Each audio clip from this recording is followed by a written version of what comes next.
makes us stronger human being. Because of the problem, and we will try to be a stronger people.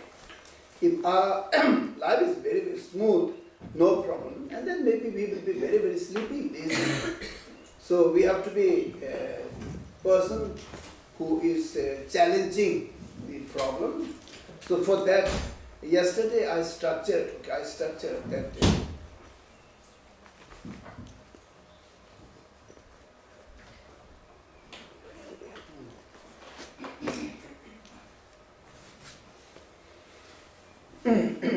And we try to put problem on one side and then try to study the problem.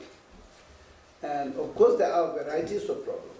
Okay, some problems are very easy to see or experience or understand.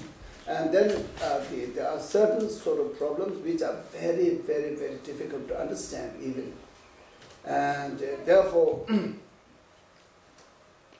I think the most important thing is any type of problem. We really have to see that the problems are there, but these problems are coming due to some causal condition, and it is by nature, it is impermanent, and therefore, if it is impermanent, then it is changeable. Okay? All the problems are changing. Okay? Problems, anything, okay, anything, they are changing. They are changing in their own flow, you see, changing. But then we are there. If the problems are going this way, and we are there, and then give some push, so that instead of going this way, it changes maybe like this. And this is possible. Of course, in Buddhism, in Tibetan Buddhism, we say that all the problems and all destructive emotion has no good quality. They have one quality, okay, which we think is good quality. That is changeable. Okay, removable and changeable. That is the only good quality they have. Otherwise, they don't have any good qualities. You see. So therefore, we need to study the problem just closely, nicely, and try to understand, okay, whether problems are big or small or subtle or gross level, just study that I see, okay, by nature, the problems are changeable. Problems are really changeable. And if we understand the problems are changeable, and it gives us hope. It gives us hope that the problem that I'm facing is also subjected to change. And it will never remain with me forever. If I lose my hope, if I don't give up, these problems are changeable. So then, if it is changeable, then why not? Why not we try? Some problem might need a lot of effort, but why not? If the problems are very big, if we are going to suffer a lot, then why not? Why don't we put a lot of effort, you see? So this way, by studying the problem and how it is existing, how it is coming into force, and why it is rooted, if we study all these things, and then it gives us a hope that I see it is changeable. It is changeable, okay? After all, it is changeable. And some problem may be very, very bad, need lot of effort. Some problem just change in a very small effort, with a small effort. So to understand this is very important, okay? Why? Because sometimes, as I told you yesterday, that there are so many people who lose hope in their life, and then they started deciding committing suicide or doing many bad things, you see. And most of the drug addicts are also like, if you just study their case, and they end up with the drug because they had a problem, and then they try to avoid from this problem, and they went. And alcoholics are mostly like this, you see. They have problem, and they couldn't cope with the problem, and then to avoid this problem, and have a less experience of the problem, and then they rely on alcohol or drug. So that is a lack of understanding of the problem, and lack of the understanding of the problem means it is changeable. and its causes are possible to remove. We can stop this problem, you see, because it is by nature, it is impermanent. If any type of impermanent, if we put some effort, it changes, you see. Even the table, you see. It is like this, but if we put some effort to make it another shape, it's possible, you see. So this is very important. And then we started talking, if it is possible, but then I don't have any energy. I have no potential. I have no opportunity. And many of them say, oh, our teachers are very far.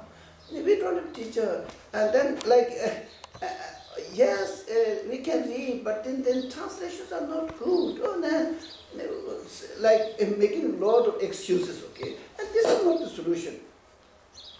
And by being a human being itself is so wonderful that at least we can communicate, you see.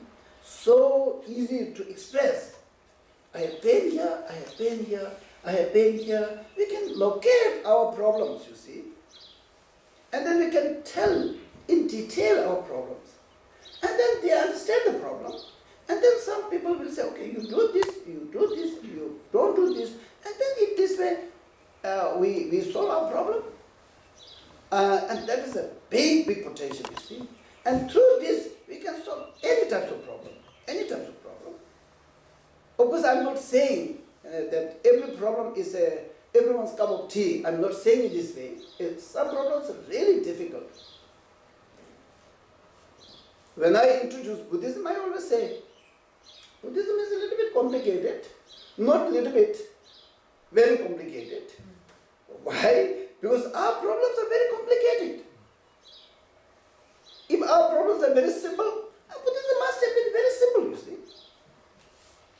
Our problems are so complicated, so rooted in such a ugly and very bad sort of root and so much, and then Buddhism has to be explained according to that to remove this, you see. Therefore, the problems are difficult and big variety, but then we human beings have so much potential. So much potential, okay. And I told a little bit of like Buddha's life and how he struggled, how he put effort for the sake of removing all this suffering and to show really the unmistakable path to us, so that anyone who rely on Buddha's teaching and try, will be free from suffering, you see. So that is a very good example that it was possible, and still it is possible, you see. And it will be possible in future also. Because we have potential, we have intelligence, we have all the sources, and we can try, instead of doing so many other things, we put maximum effort on this, because this is a very long-term solution, this is a very permanent solution. Yeah, so that was what I structured yesterday, and then among the try to improve, we talked in a way, we talked quite a lot about how to recognize the desire and how it leads us and how sticky it is and how difficult it is to remove. But then we also talked quite a short about how we can be detached, and then also we can live with the contentment. So this is, I think, what we talked yesterday. Yeah. And today I promised that I will talk about the self-attachment. I don't know, all day listening about self-attachment. Not so interesting. Maybe we will get totally depressed at the end. Oh, this is so bad. No, we have this. Okay, now there's no hope. Okay, possible. So I have to, side by side, I have to talk a little bit of like to inspire. If possible, yeah. I will see your face.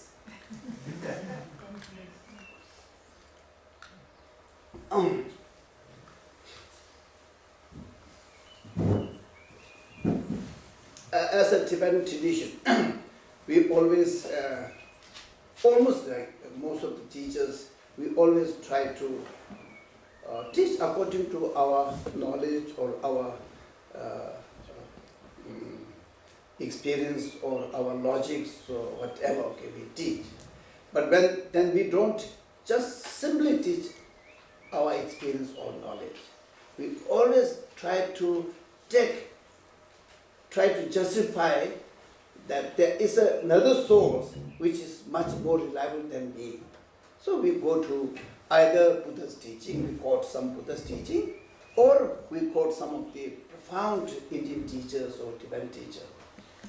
And then we share our experience, you see. So this is the way how we teach Buddhism in our Tibetan society.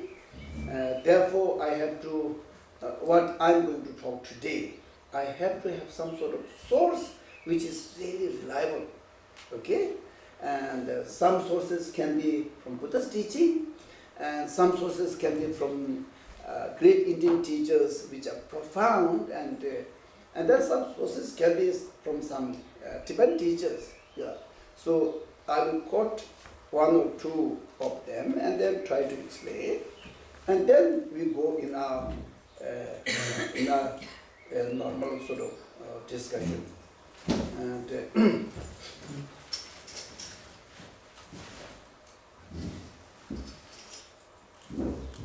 and then even we put a lot of effort, okay. In the morning when we were coming from our home, and the roads are very good, you see, roads are very good, and driver also is very good. And then both the two friends are very calm and nice, so, and driving, okay, and then I was close my eye. And it was good meditation, yeah, till reach here, just it was very, very, very good, very good. Yeah, all of a sudden, when I reached, okay, the roads are bumpy, so then I thought, oh, now we reached, okay. Yeah, so it was very good. And then during those time, and then I was thinking about what to teach, but then on top of this, I thought a few other things. See, we are putting a lot of effort, okay? We are putting a lot of effort, and we are putting a lot of effort, and we make ourselves totally tired, okay? And during Buddha's time also, during Buddha's time, there was certain group of people, they suffer unnecessarily. Unnecessarily, okay? They suffer, they hang themselves, they jump into the Trishul, they do many, okay? They put a lot of sufferings to their physical body, and they don't dress, and then they try to sit in a cave where there's nothing like this, and so this is so if we just ask, what are you doing? What are you doing? Okay. What are you doing? Are you doing meditation on compassion? Or are you doing meditation on emptiness? Or are you doing something like loving kindness for every sentient being? Or what are you doing? Okay. And then during Buddha's time, there were many, many things, you see. And then all these stories come back, and then Dharmakirti, who is the embodiment of logical approach, you see, embodiment, okay, valid cognition. And then he asked questions, okay, why they suffer like this? Why they suffer like this, okay, why? And then there were some issues that some of teachers can see, okay, what is behind this house or behind this mountain, they can see. And they were approaching to Dharmakirti, saying that, why don't you invite this as your teacher? Because you don't see what is behind this. And many of your teachers don't see. And my teacher see that from here, if he do like this, he can see what is there and behind the mountain. And then he said, oh, this is not the priority, he said. This is not the priority. This is not the top quality of the teacher, he said. And then he says, and then another part is, I was a little bit emotional when I entered, but then I laughed. little bit better.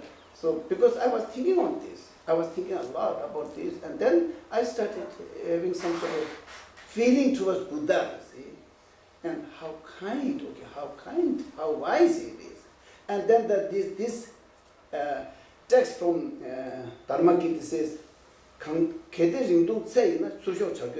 means if you are searching a teacher who can see what is behind the mountain, and then he says, then maybe you can accept eagle as your teacher.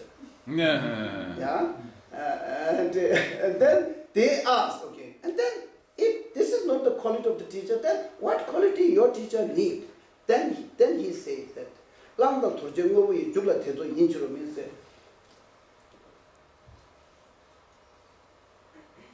massage. Now I have my own healing process. You have to wait.